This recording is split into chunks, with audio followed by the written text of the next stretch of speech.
అందరికీ నమస్కారం అండి. నా పేరు ఉషశ్రీ. నేను ఈ సినిమాలో పుణ్యవతిగా చేశాను. ఫస్ట్‌లీ నాకు ఈ ఆపర్చునిటీ వచ్చింది హరికథ అనే ఒక ప్రాజెక్ట్ చేశానండి నేను. దాంట్లో ఈరమ్మగా చేశాను. అదొక వెబ్ సిరీస్ హాట్‌స్టార్‌లో ఉంది. అయితే ఆ ప్రాజెక్ట్ నేను చేస్తున్నప్పుడు అక్కడున్న ఒక మేనేజర్ హరి గారని తను నన్ను ఈ టీమ్‌కి ఇంట్రొడ్యూస్ చేశారు. యాజ్ యూజువల్ నేను వెళ్ళాను.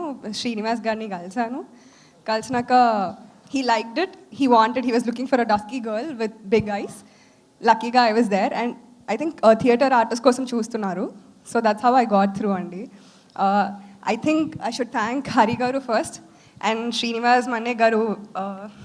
Thank you so much అండి for this opportunity. I don't know why I'm shivering, కొంచెం వణుకొస్తుంది నాకు. మిమ్మల్ని చూస్తే మాకు కదా రావాల్సింది. ఇంకో హైలైట్ ఏంటంటే మీరు అందరు చూసి భయపడుతున్నాను అంటున్నారు.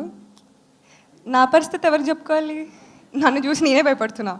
దట్ ఈస్ అంటే యాక్చువల్లీ ఆ రోజు ఆ షాట్ ఆ చిన్నపిల్లని పట్టుకుని ఇలా చూస్తాను కదా. సో ఆ షాట్ నాకు తెలిసి అది సెకండ్ టేక్ అయిన తర్వాత నేను వెళ్ళి చూసా. యాక్చువల్లీ టు బి ఆనెస్ట్ నాకు అది ఇన్స్ట్రక్షన్స్ శ్రీనివాస్ మన్నే గారే ఇచ్చారు. He expected me to look like that, అలా క్రీపీగా ఓవర్ లవ్తో.